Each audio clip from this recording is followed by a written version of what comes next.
காசாவில் போர் நிறுத்தம் செய்ய இஸ்ரேல் ஹமாஸ் இடையே ஒப்புதலானது ஏற்பட்டிருக்கிறது.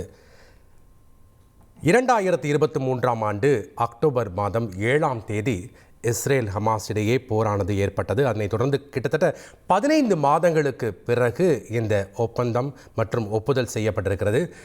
கூடுதல் விவரங்களை கேட்டு பெறலாம். எமது மூத்த இணை ஆசிரியர் திரு ஹரிஹரன் நம்மிடையே தொலைபேசி வாயிலாக இணைகிறார். வணக்கம் ஹரிஹரன். கிட்டத்தட்ட 15 மாதத்துக்கு பிறகு தற்போது காசாவில் போர் நிறுத்தம் இஸ்ரேல் ஹமாஸ் இடையே ஒப்புதலாயிருக்கு. இது எப்படி சாத்தியமானது? இந்த பற்றிய முழு விவரங்கள் என்ன? எப்படி சாத்தியமாச்சு அப்படின்னா, ட்ரம்பால சாத்தியமாச்சு. பைடன் ஆட்சி காலத்திலையும் இதற்கான முயற்சி பல மாதங்களாக நடந்தது. இதோ வரப்போகுது, அதோ வரப்போகுது, அடுத்த வாரம் வரப்போகுது அப்படின்னு தொடர்ந்து இதற்கான நம்பிக்கைகள் இருந்தாலும் கூட ரெண்டு தரப்பும் இதற்கு முட்டுக்கட்டை போட்டுக்கொண்டே இருந்தாங்க. ரெண்டு பேரும் ஒத்துக்கவே இல்லை. ஆனா ட்ரம்ப் என்ன பண்ணாருன்னா, திரைக்கு பின்னால் நடந்த ஒரு விஷயம், ஆனா எல்லோருக்கும் தெரிந்த ஒரு ரகசியம் என்னன்னா, 20ஆம் தேதி நான் பதவி ஏற்கிறேன், அதாவது திங்கட்கிழமை நான் பதவி ஏற்கிறேன். அதுக்கு முன்னாடி இந்த ஒப்பந்தம் நடக்கல அப்படின்னா நடக்கிறதே வேற, all hell will break loose அப்படின்னார். ரெண்டு தரப்பையும் மறைமுகமா நேரடியா மிரட்டினார். அவருடைய தூதர்களை அனுப்பி மிரட்டினார். சோ ட்ரம்ப் இம்பாக்ட்ல இது சாத்தியமாயிருக்கு அப்படின்னு பார்க்க முடியும். இது அவர் தேர்தலுக்கு முன்னாடியுமே சொல்லியிருந்தார். நான் ஆட்சிக்கு வந்தா, ஆட்சிக்கு பொறுப்பேற்கிறதுக்கு முன்னாடியே இந்த போர் நின்னுடும் அப்படின்னாரு. லெபனான் இஸ்ரேல் யுத்தம் நின்னது, அதுல தற்காலிக போர் நிறுத்தம் வந்தது.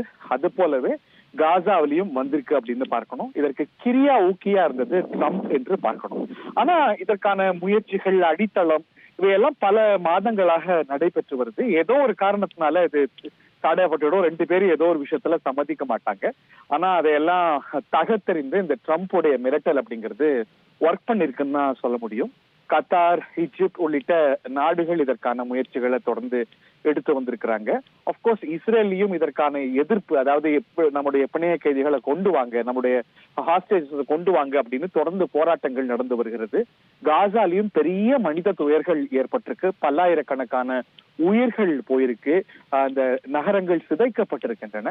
சோ இதற்கு மேல இது போறது சரியில்லை அப்படிங்கிற ஒரு கருத்தொற்றுமை அந்த பிராந்தியத்திலையும் உலக அளவிலையும் இருக்க இந்த கிரியாவுக்கியும் சேர இந்த ஒப்பந்தம் இப்போ சாத்தியமாக இருக்கிறது. இந்த ஒப்பந்தம் எப்படி நடைமுறைக்கு வரப்போகுது அப்படின்னு பார்க்கணும்.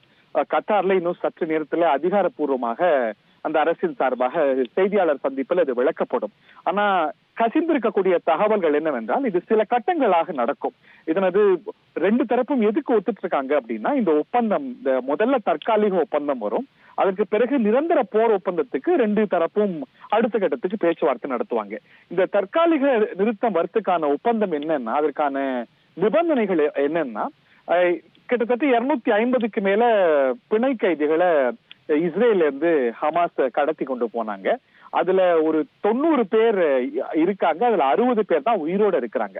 அதுல முதற்கட்டமா ஒரு 30-33 பேரை ரிலீஸ் பண்ணுவாங்கன்னு தெரிகிறது.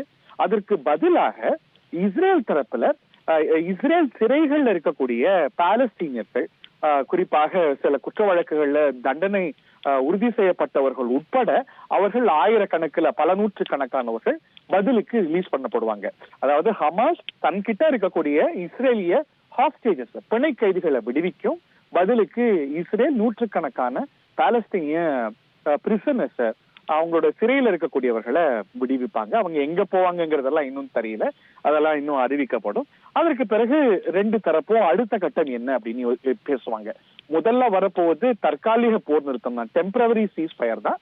அதற்கு பிறகு சில வாரங்கள் பிறகு இது பூர்த்தி ஆகும் போது நிரந்தர போர் நிறுத்தம் நோக்கி ரெண்டு தரப்பும் பேச்சுவார்த்தை நடத்துவாங்க. சோ டெவிலிஸ் இந்த டீடைல்ஸ் சொல்லுவாங்க. என்னென்ன ஒப்பந்தங்கள், இது எப்படி, அதனது சாத்தியக்கூறுகள், இவற்றையெல்லாம் நம்ம பொறுத்திருந்து பார்க்கணும். ட்ரம்ப் இந்த விஷயத்துல அவர் சொன்னதை செஞ்சுட்டார் அப்படின்னு பார்க்க முடியும். அவருடைய மிரட்டல் பணி, அதுக்கான பலன் இருக்கு.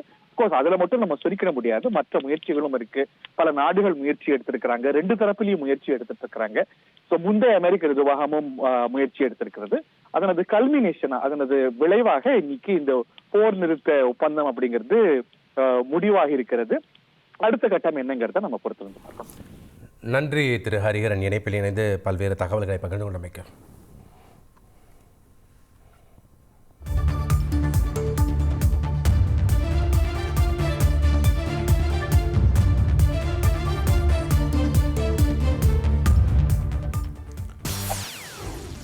செய்திகளை உடனுக்குடன் தெரிந்து கொள்ள உடனே சப்ஸ்கிரைப் பண்ணுங்க.